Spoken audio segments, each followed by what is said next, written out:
Hey, hello everybody. Thank you for attending today. My name is Jennifer, and I am currently a second-year graduate student at Pacific University in Oregon. I attended Washington State for my undergraduate degree, and throughout attending both community or universities, I've acquired various opportunities to sharpen my skills as a future clinician. And I also held leadership positions within my community as well as on my campus. So I will provide some insight on ways that you can get involved in CSD, how I found the opportunities that I did, and how you can apply yourself in the community and on campus. So I want to start with introducing my background and sharing a bit about who I am, because I do have an unconventional background. So when I was 3 years old, my two brothers and I were adopted, and the only information I know about my heritage is that my biological grandparents moved to America from Guam. They wanted to start a family and start a new life, and so then they had my biological mother. So that's the only information that I have. And as I've gotten older, I've become more curious about my heritage and where I am from. So I'm always open to learning more about Guam and learning more about my true heritage. I've started researching and learning about the Pacific Islands, and I found this group through the National ASHA website. And since then, I've learned a lot from this group and learned a lot from my peers who are a part of this group. So diving into my leadership opportunities in my community, I am currently serving and volunteering with the Dysphagia Outreach Project.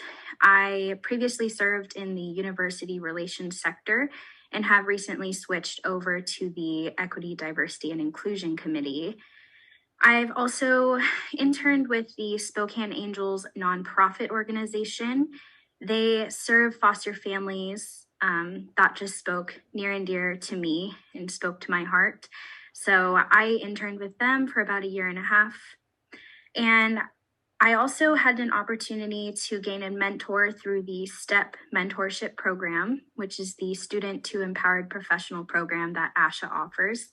And I gained opportunity to connect with other peers and other professionals within our profession. And so I recommend that all of you check it out if you haven't. On my campus, I served as NISLA president this past 1.5 years at my graduate school. And at my past university, I served as a student ambassador, welcoming new students to Washington State University and really advocating for the speech and hearing sciences program. I also did some health sciences educational outreach in rural areas and underserved areas, just to teach people about what we do, because a lot of times people don't understand what speech therapy is. People don't know that it's more than just speech. There are other areas that we service as well.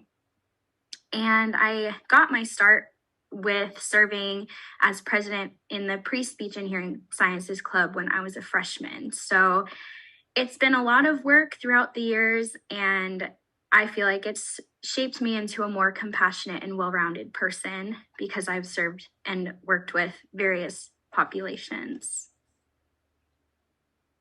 So how can you get involved in your community and on your campus? ASHA's national website has a list of involvement opportunities that you can look through. And I'm happy to share this information with anyone after the meeting or in the chat. I have also listed how you can become a volunteer with the Dysphagia Outreach Project. They are currently full with their volunteer positions, but they are willing to respond to any emails or any outreach that people are, or if you reach out to them, they are willing to work with you and find you a position, because they do need this is a very important area and they do need people to help across the country.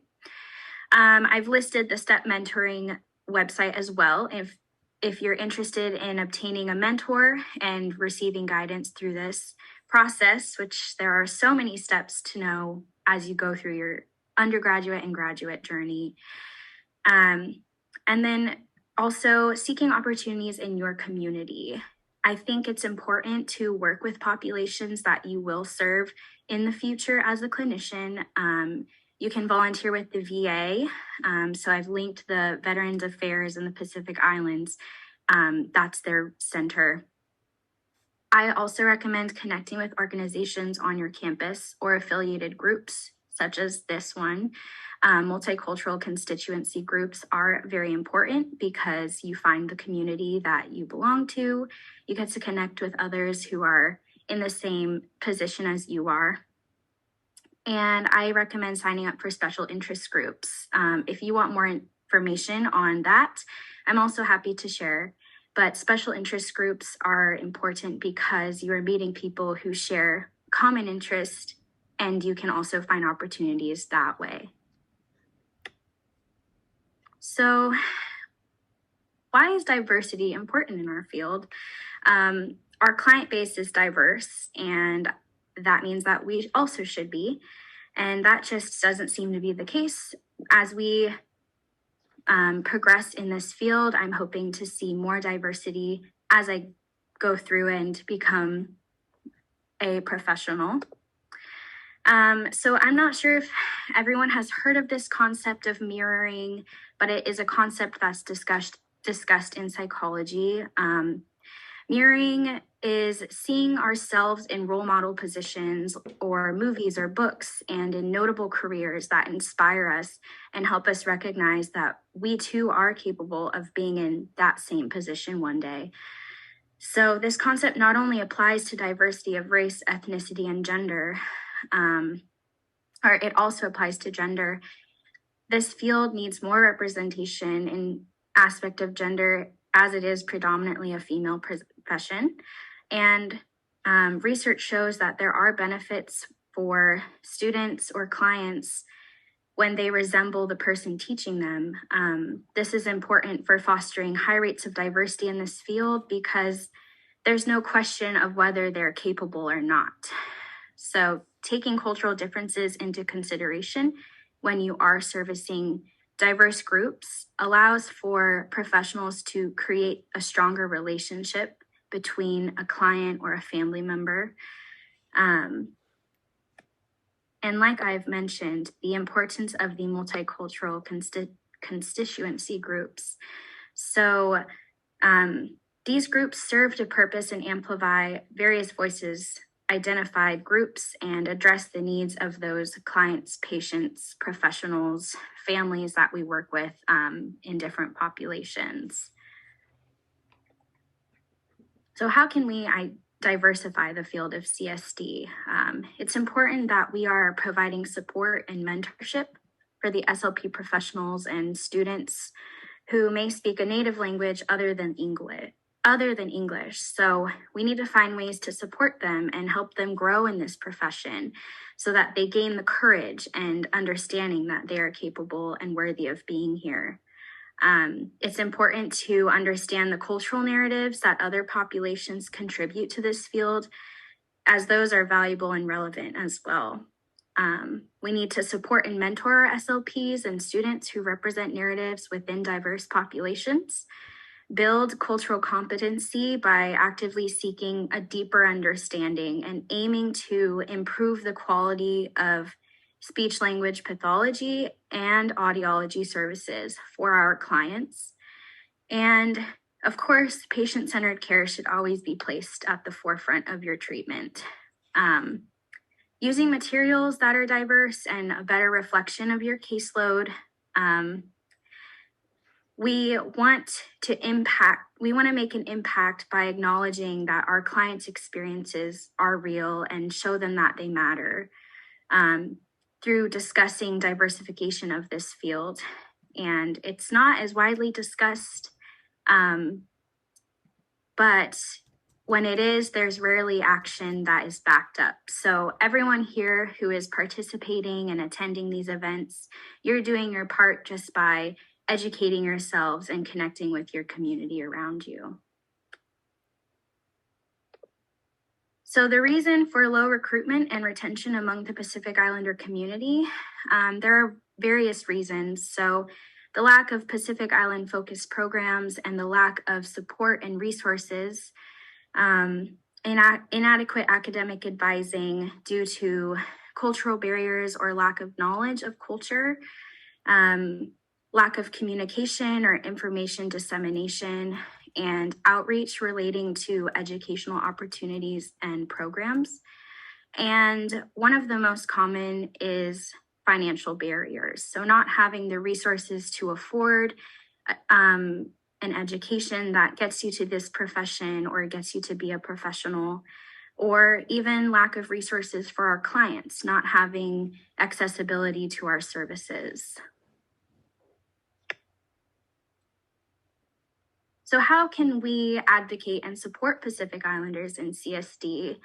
I believe that leadership and commitment from community or government programs to provide rehabilitation services and scholarship to those in need, possibly forming petition that demands change from government entities, or contacting local nonprofits to advertise and advocate for services. Determining alternative access to services for rehab, as it is highly unlikely that there are an adequate supply of specialists for the amount of people in need. So accessibility is a very large barrier, and educational outreach programs that inform students about the financial and educational process of higher education, as well as what we do, and making the field more equitable through eliminating the financial burden that's so prevalent. That imposes a barrier on students seeking higher education, as well as our clients who are seeking services. So possibly formulating a scholarship fund and donating to community programs where you're at is a great start. And just through research that I've read, the real issues of training professionals to work in the Pacific Islands is one of cultural and linguistic sensitivity.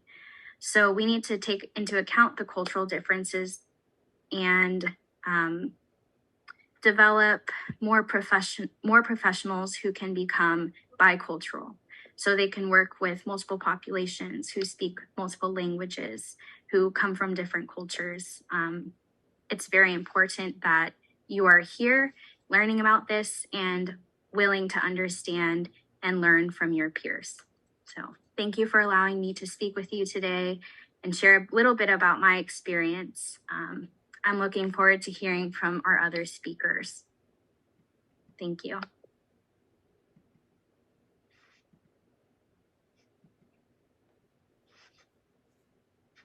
Okay, thank you so much, Jen. That was great and wonderful points. And you know what? I'm going to touch up on a lot of those points as I tell my story.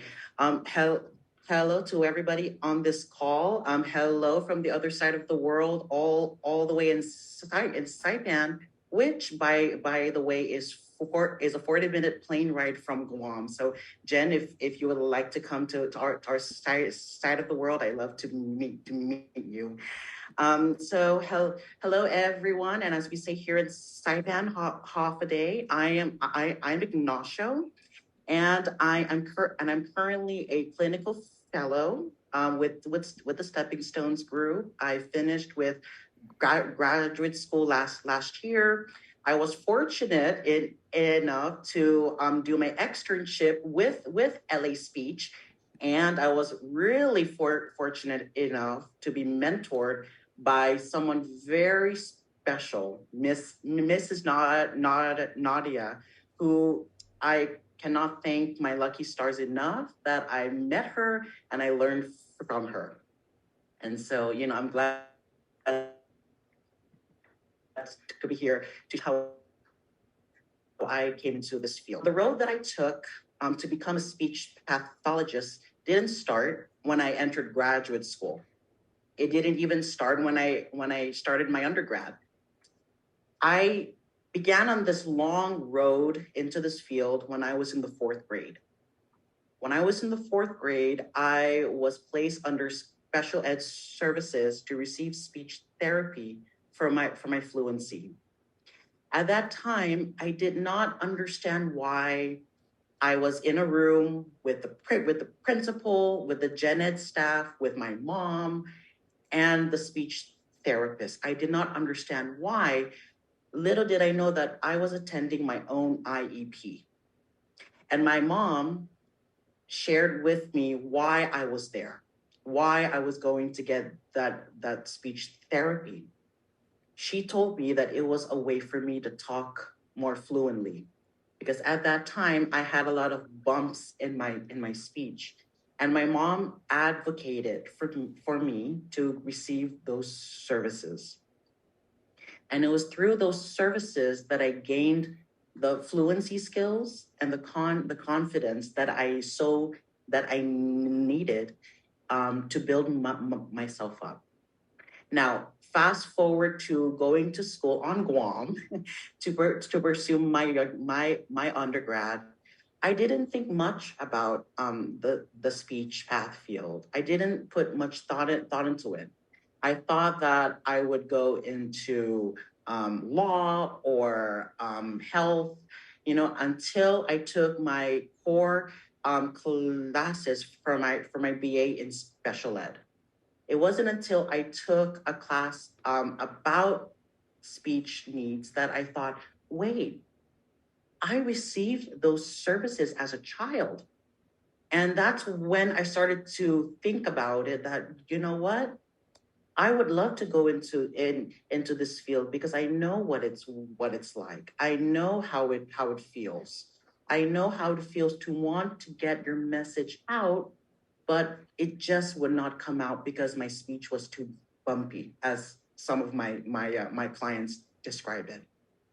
And it was through there that I looked at ways that I could pursue my master's in speech pathology. But as Jen pointed out, there wasn't any resources. I'm someone that did not grow up with a huge amount of funding. And just like many college students out there in the US, I accrued so much debt that I did not want to take on anymore. Now, upon finishing my undergrad, I received a wonderful opportunity. I was informed by our late SPED director, who unfortunately is no longer with us. She came up to me when I applied for a SPED job, and she said, you know what, here is a grant, a fully paid grant called the Project Ethics Grant that pays for a master's in speech language pathology from San Jose State. And the great thing was that I could attend school online and still build my career here in Saipan. And after all those years of going to school, going through my coursework, and then externship, I finally finished in August of 2021, just last year. And now I am pursuing my clinical fellowship on the road to becoming a full-fledged speech language pathologist. So as I look back on the road that I went through, there were so many times where I wanted to call it quits. There were so many times that I thought, is this field really for me? But as I learned and as I grew and as I became stronger, I knew that yes, I want to be that example. I want to be one of those examples for our youth here. That I grew up here just like them. I went through the same things that just like them. But I want our youth to know that if I can do it, there shouldn't be any exception for them, that they can too become SLPs and audiologists if they so choose. But as Jen pointed out too, we are so far away from the U.S. mainland that we don't have any SLPs wanting to come out here. And here's a fun fact: the last time we had a full-time SLP living here in Saipan was 10 years ago. We have not had any SLPs living here for the last 10 years. So for our schools to comply with IEPs, they had to contract online therapy companies to provide those services to our kids. But my hope is that as we inspire and create more awareness of this much needed field, our field is projected to grow. You know, by 2025, I think I read our field is expected to grow. Now, I hope that as our field grows and as more folks go into this field, that more SLPs from our backgrounds will join the field. And you know, although I cannot see everyone here, but how many of us have been asked at one point in our lives, what is the superpower that you want to have? I know some would say, I want to fly, or I want to have I want to see through walls, or I want to teleport through time. If you were to ask me that question now, I would respond with, I don't want to fly. I don't want to teleport through time. The superpower that I wish I could have is to be able to speak every language in the world. Why? Because of course I want to travel around the world, but as an SLP, I would love to treat clients in their own languages, and that's the superpower that I would like. One of the strengths that I feel that we have here is that we are such a melting pot of all sorts of backgrounds, all sorts of languages. And I'll put this into perspective. One day I was at the supermarket with my mom. And in this small store, I heard all sorts of languages being spoken at the same time. And I thought, what an amazing world we live in. To be in a small space like a store, but yet you get to hear all the different backgrounds that are present, you know, here in our small dot on the world map. I thought that was such a beautiful thing, that we have all of these groups here living side by side. So I really hope that as we get more SLPs and as what I hope we have more of our own youth and entering this field, that they will bring their home languages, their language skills with them into the field. So that way we can expand the amount of services that we can give to our clientele. One of the reasons why the field of speech and language pathology is so near and dear to my heart is because how did we preserve who we are as a group, as a cultural group? We preserved who we are through oral stories. And this can be said with a lot of Asian groups and Pacific Islander groups, where before we learn how to write our thoughts down into books and onto sheets, how did we pass down those stories? We spoke them. We told those stories. So if it wasn't for speech and language, we wouldn't be who we are. Our human race would cease because we wouldn't know what our history is. And our kids wouldn't know who we are. And so this field is so important because it not only helps people with speech and language needs, but we are big contributors to the preservation of our culture and the human race. And I think that's a wonderful thing. So by seeing all of you in this field, you are contributing to the longevity of the human race. Because human beings, we are it is innate that we are social beings. So it is in our very nature to communicate through words and through actions. That's who we are. And that's how we will continue to teach. This is how we will continue to preserve who we are as a people. Now, as Jen pointed out, there's still many challenges ahead for our people in this part of the world, because we're so far away from the U.S. mainland. So it is quite expensive to move to pursue higher schooling. It is hard because there's a lot of things that we need to adapt to. And so by having those exemplars, us, as examples for our youth, we can show them that it is possible. There are many ways that you could achieve your dream of coming into this field. And in fact, when I started graduate school and I started to tell my colleagues and friends about the grant and about my experience in graduate school, they asked me, will there be another grant that will be formed for more students to pursue? I just told them, I'm not sure. I hope there will be, but at this point in time, I'm not sure. So if we can put more resources into these students who want to go into the CSD field, who want to make a positive impact with this field, I feel more resources need to be put in for them to achieve those goals. And but by seeing all of you here, it inspires me that, wow, I'm amongst the ranks of professionals that want to make a huge and positive impact in our world.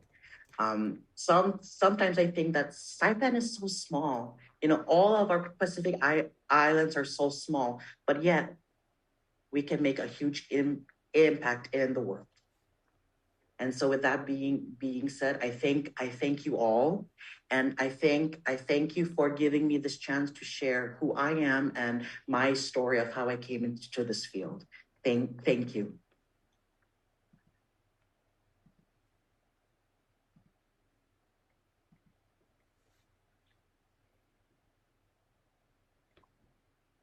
Right. I'm just so honored to be able to follow up after Ignacio and Jennifer. So thank you to both of you. I really appreciate this. Yeah, mabuhay sa inyong lahat. Greetings to everyone in Tagalog. My name is Emerson Lopez Odango, and I am very happy, very honored to be a part of this important series. And I'm glad to continue the conversations that have been built by Jennifer and Ignacio, and very grateful to Sheen and Archie for bringing us all together. I'd like to acknowledge that I am joining you all from the traditional lands of the Chesapeake and Lumbee tribes, as well as the larger Powhatan chiefdom here in Norfolk, Virginia and Southeast Virginia. I'm very grateful to be able to share some information from my perspective in a sort of a different light, not directly in SLP, but in other adjacent areas where there can be supports for the work that SLPs and audiologists do. I'll just share with you very quickly as well my own SLP sort of trajectory. My spark had sort of ignited when I was a Peace Corps volunteer in Micronesia. I'd observed an audiologist doing hearing screenings at the school where I was working. And that seed was planted in me to find a way to eventually combine, or I knew that my trajectory was going to be in linguistics and eventually in Ph.D. work in linguistics, but to combine that with SLP clinical practice. So I had started my SLP journey a few years ago, and I had gotten halfway through when I decided to pause so that I could return full time to some of the work that I had been doing before in working with Indigenous Pacific Islander communities. And I don't feel that there's a disconnect because I see really powerful connections between the work that I had been doing before, how I was being trained as an SLP, and what I'm doing now. And there really is a nice way of seeing the interconnectivity. I hope to be able to explore some of that with you all today. I'm going to share my screen. Give me one moment. I want to be able to share some items that could be useful as resources for everyone. It may be useful after today's discussion, things that you can refer to for further resources. Just give me one moment. Here we go. Okay, so I hope everyone can see my screen.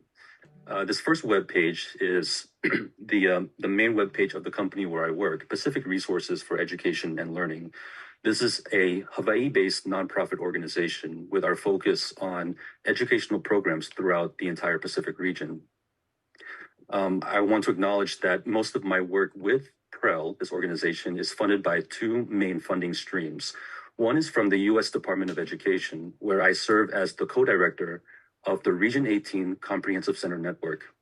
We are one of the federally funded TA, technical assistance centers, that provides capacity building services to the state educational agencies of a certain part of the Western Northern Pacific. So we in particular focus on supporting the Commonwealth of the Northern Mariana Islands, the Federated States of Micronesia, Guam, and the Republic of Palau. And I'll talk a little bit more about some of the resources and the work that we do with the Region 18 Comprehensive Center. The other acknowledgement is that I am also the principal investigator for a National Science Foundation project that just now started this fiscal year. This is a fairly long title, but the title that we're using as the short title is called TASIC, Transformative Advocates for STEAM, Innovation, and Knowledge. We're using this acronym as a way of talking about history and connectivity, because the word TASIC has a very important ancestral meaning throughout the Pacific Islands. It means ocean or salt water. And this is a project in which we are helping young people investigate their own STEAM identity by realizing through their indigenous stories of their myths, their legends, stories told by their elders, they already have STEAM practices within their own ancestry. So their elders were mathematicians, their elders were scientists, their elders were engineers. And we're using storytelling as a way for young people to engage in that reconnection and reappreciation of their indigeneity and their STEAM expertise. So these are two projects federally funded. That is the bulk of my time of where I am at PREL. I'm also highlighting this website in particular because, again, as part of the sharing of resources, if you explore the communities tab, this is a way for us to acknowledge the different languages and cultures of the Pacific. And as both Jennifer and Ignacio had mentioned, this really is a wonderfully rich and diverse region. I like to think of it as a wide sea, but a wide sea of languages and cultures that have been connected through thousands of years of movement, change, bravery, pioneering the Pacific Islands, navigating before others had ever navigated this place. So this is a great way of reconnecting to our ancestors. In the interest of time, I'm going to go through each one and I'm going to highlight at high level, but please do take the opportunity. I'll be happy to share the URL in the chat box, but I would like to acknowledge the fact that there are distinct and unique indigenous languages throughout. So I'll go into order here with, and these are the places where we work with our organization. We're in American Samoa. Ngangana Samoa is spoken as an indigenous language. In Hawaii, in the state of Hawaii, Olelo Hawaii is the indigenous language spoken there. In Guam, there is Finu Tsamoru as the primary indigenous language. In the Marshall Islands, or the Republic of the Marshall Islands, there is Kajin Matil. In the Federated States of Micronesia, in Chuk State, there are multiple languages spoken, and I want to acknowledge all of them. Kapsan Shuk, Kapsan Mosholok, Kapahen Poloat, Kapahan Namanwete, Poralsan Tafem. Many of these are languages spoken on the outer islands, the coral atolls of Chuk State. Also in the FSM, there is Koshai, or Kas Koshai is spoken as the language. In the island of Puente, or the state of Puente in the FSM, multiple languages are spoken, including Masanin Puente, Lele Kilinis, Basa de Henua, Lokayan Sapuafu, Lalen Mokilla, and Lokayan Pungala. I'd like to point out as well that two of those languages, Lele Kilinis and Basa de Henua, are Polynesian languages that are spoken within the Federated States of Micronesia. In Yap State in the FSM, the languages spoken include Finuaab, Yalor Yulithi, Kapesen Satawan, and Kapetel Rueria. Again, multiple languages spoken on the outer or neighboring islands of that region. In the Commonwealth of the Northern Mariana Islands, as Ignacio had also mentioned, Finut Samoro is spoken there, as well as Refaluash and Talabo, two of the Carolinian languages spoken by peoples originating from the outer islands of Chuk and Yap. And then in the Republic of Palau, there is spoken Takoy Arabalao, Ramari Hatohobe, and Ramari Thongosaro. So being able to acknowledge the fact and to acknowledge by naming them, by using the names as spoken by the indigenous endonyms, the names chosen by the indigenous peoples, it's just one other way for me as a professional and me as someone who works alongside these communities to acknowledge that anglicizing their names is perhaps a way that we've always done it, but it's not a way that we can move further to acknowledge and bring their voices to the table, where their indigenous languages, as spoken by the people and as pronounced to the best that we can by those communities, is another way that we can ensure that equity is something that we are actively doing, making our own efforts to learn about the preferences of the communities where we work and with whom we work, to say their names and to say their languages in the way that they have preferred or that they choose. I'd also like to share another resource. This is a webpage from one of the other federally funded centers. This is the Regional Educational Laboratory. Our REL is an acronym. And we collaborated with the REL about a year ago for them to be able to create these infographics, getting to know Pacific Island students from the freely associated states. This was intended as a way for example, educators, SLPs and audiologists, school psychologists, those who work with FAS migrants, FAS freely associated states, who are people from Palau, the Federated States of Micronesia, and the Republic of the Marshall Islands, because there are such large populations throughout the continental US in places such as Guam and CNMI, especially in Hawaii or in the West Coast. It's another opportunity for those who are interested in learning about the assets, the richness, and the opportunities for working with these Pacific Islander migrant communities. There are resources that are available, and this was intended as a way of reaching out to those audiences. One infographic that I'd like to highlight is infographic number 4, Why Do Students' Languages Matter? And this is a great way for us to get a better sense of things that we perhaps already understand, things such as culturally relevant or culturally sustaining practice, why being bilingual or multilingual has important academic and cognitive benefits. But it also frames it in a way that is specific to the Pacific Islander communities that tend to be highly represented in places where there are a lot of migration, specifically from these 3 independent nations. So one of the things that I really appreciated, for example, is the fact that, Jennifer, going back to what you had mentioned about mirroring, the REL Pacific worked specifically with Pacific artists to ensure that the images looked like Pacific Islanders. The skin tone was something that is representative of the people of the communities. Things such as the hair shape, the nose shape, and the eye shape, the lip shape. Being able to see yourself was very important in this, as well as, if you look at this page, being able to have a map of the languages. And again, the same thing, ensuring that the indigenous spelling, which would correspond to an indigenous pronunciation, is also captured in this kind of an infographic. So these are the kinds of resources from, for example, things such as the websites that I've been sharing with you, the Comprehensive Center websites. I'll just highlight one here as well. If we look under some of our collections and multilingual and multicultural learners, I'm going to navigate to a series of, this is a particular webinar. We did this about a year ago, working with Dr. Margot Gottlieb, who is, perhaps many of you know her in terms of her work on multilingual assessment. But we also work with two teachers from the Commonwealth of the Northern Mariana Islands public school system, Lee Pangalinan and Lisa Mwalu, so that we could hear about the Finot Samoru and Refaluash perspectives of what does it mean to assess multilingually within the CNMI PSS. So these are examples of the kinds of resources that are available through these federally funded technical assistance centers that can help you provide or help you learn and to provide to others more context about these specific communities. Again, really drawing upon the assets approach. There is such richness, such length of time of knowledge, the indigenous knowledge that has been cultivated and curated and maintained by these communities over time.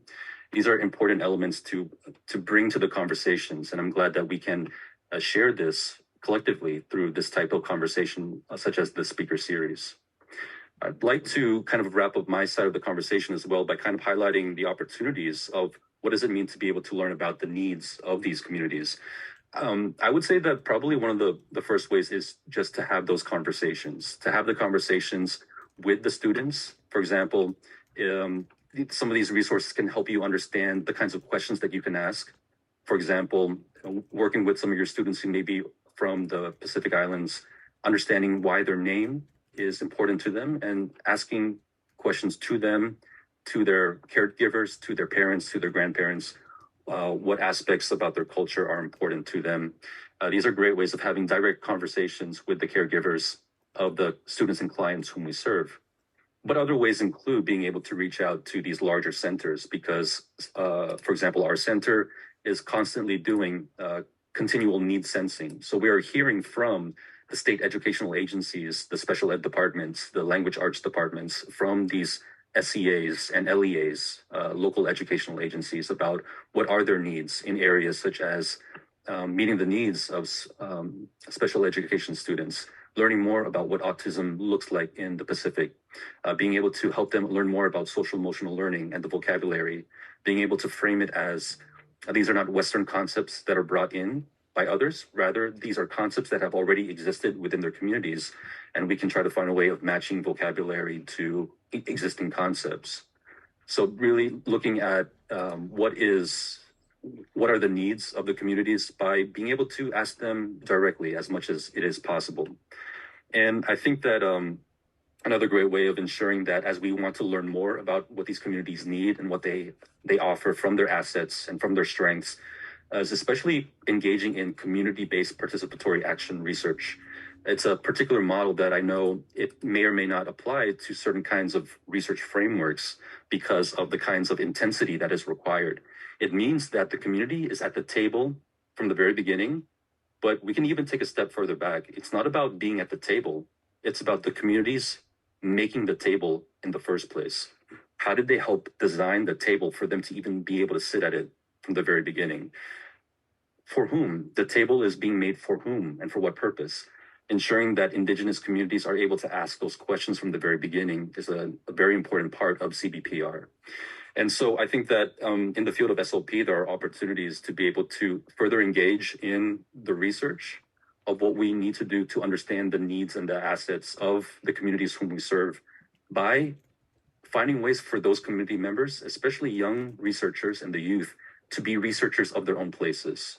How do we allow Indigenous epistemology, Indigenous ways of asking questions, Indigenous ways of evaluating and collecting data? How do we allow that to be a part of the discussion from the very beginning, as opposed to being ancillary or a secondary thought? Ensuring that young people who are the next generations of educational leaders, service providers, clinicians, finding ways for them to ask their questions and to shape research in their ways that meets the needs of their communities, I think is a very powerful way that we can move forward, regardless of whichever content area or domain we may be working in. And this is something that we're gonna really explore with this particular NSF project, how youth can understand what storytelling means by looking at it from that internal perspective. What are the elements of storytelling that are relevant for their specific Indigenous community? And how can we learn across different communities, similarities and differences?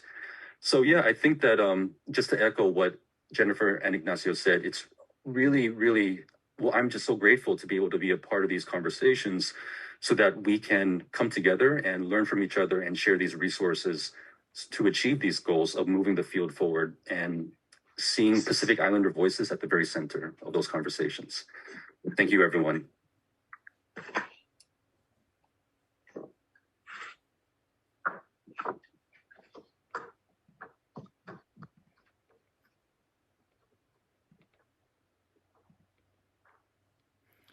All right, thank you so much, Jennifer, Ignacio, and Emerson for this phenomenal presentation. So we have about 10 minutes for questions.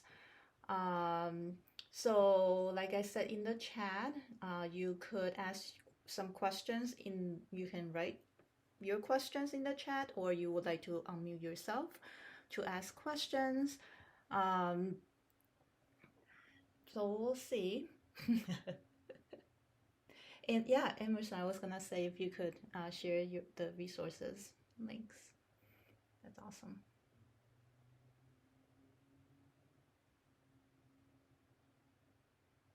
All right, Bethany, you raised your hand. Go ahead with your question. All right, thank you. Thank you all so much for speaking. It was an amazing presentation.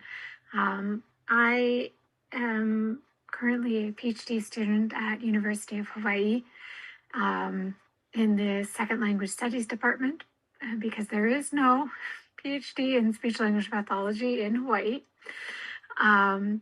So I am, especially for Dr. Odango, I was wondering how much contact, how involved has University of Hawaii been in your endeavors? Just because so much of this, even living for the last 10 years in Hawaii, had not heard of many of the resources you spoke of, and I think that's an awful shame. So, yes, thank you.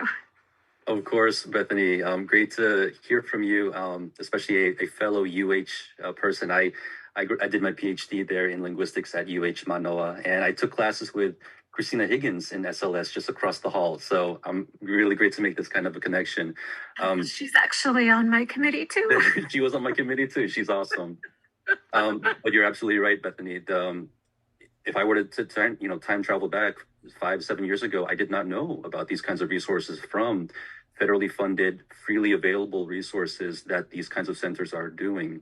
I do know that larger universities sometimes have partnerships with things such as federally funded resource centers, and the partnerships may be in areas that you may see and or may know about, because it's in the realm in areas such as education. So, for example, we work with people in areas that work in distance education. For example, we contract with them as subject matter experts.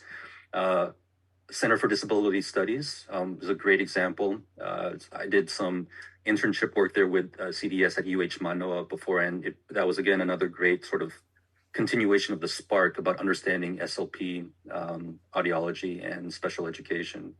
So I think that in larger institutions, it's probably a matter of just being able to find some of the initial connections and digging in deeper, because there's a great possibility that these larger centers, larger research institutions have a great connection.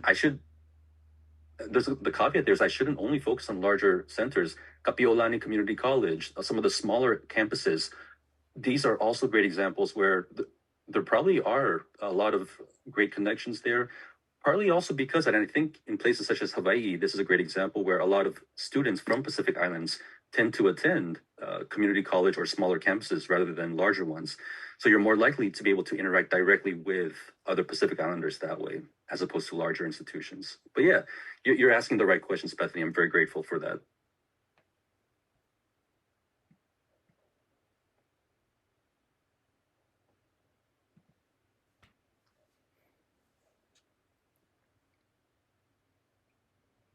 I have a question for Ignacio. Ignacio, do you have any insight as to what the caseload might look like in regards to like school services? And I don't know if you also have any insight on what caseload might look like, for example, in a medical setting? Yeah. So, as one can think of the caseload of the amount of kids here in CNMI that need speech services is very high. And in fact, when I worked for the schools last year, when I worked with the early childhood SPED team, I had to fly back and forth between Saipan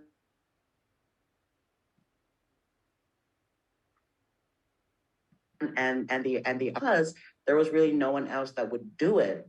And that's on the school side. In the medical side, we've never had any speech path. So for patients who unfortunately suffered strokes and who are experiencing symptoms of aphasia, dysphagia, they would have to be referred out of CNMI to go elsewhere. So that's how much that we've our clinic has been wanting a speech path to be full based here, but we've just never had any. And, you know, and I often thought that I wish I had more time. Well, not so much, but if I could have more time in grad school, that's sort of the specialized training that I would love to get is swallowing tests, working with patients with aphasia, a lot of those things that I wish I had more training in.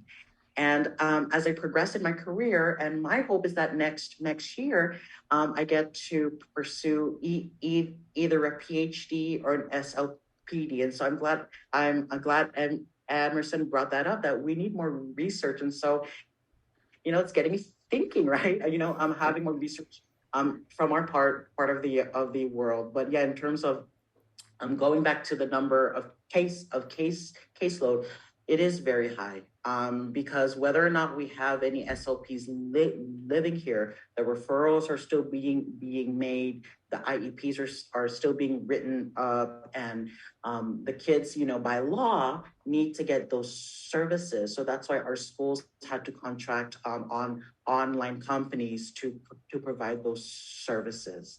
Yeah. And I see a question in the chat. Being monolingual, never been outside of the US, could I be an SLP in a school in a place like Saipan or the Northern Marina Islands? Oh yes, yes. Yeah, of course. Because the one of our official languages here in CNMI is English, and so you know, I myself you know, I only speak, read, and write in English.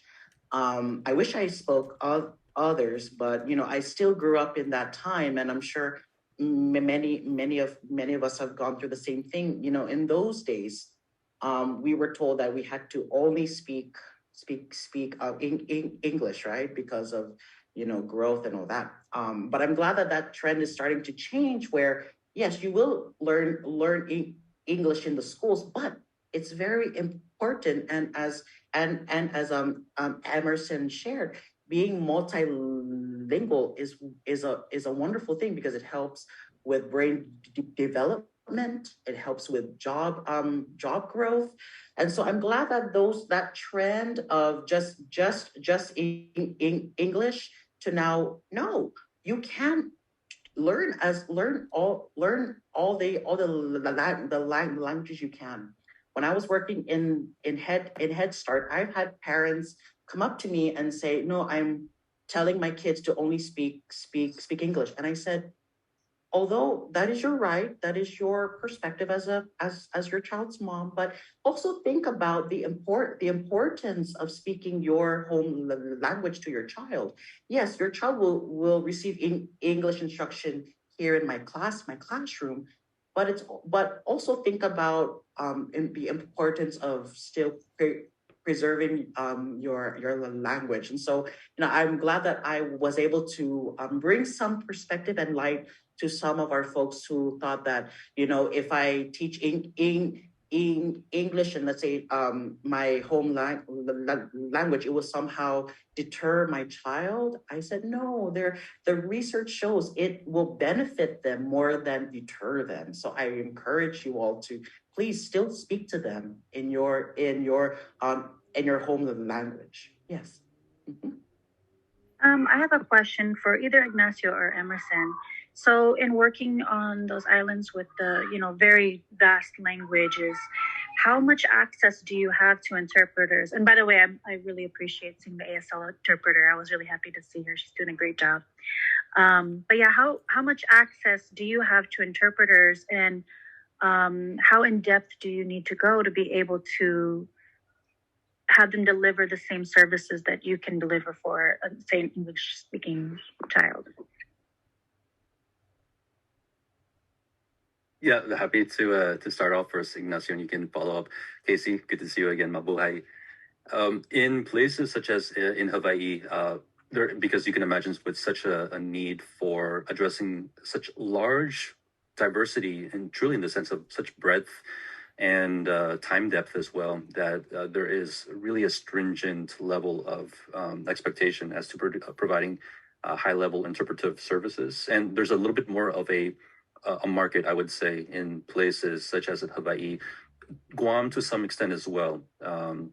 And this is just based off of my own experiences. In other places, however, such as where I work with my colleagues in the Federated States of Micronesia, Palau, RMI, it's a little, it's less likely that you're going to be able to find interpretive services for any given language outside of whatever the main federally, or not federally, but whatever the state has mandated as the official language of that jurisdiction or that country.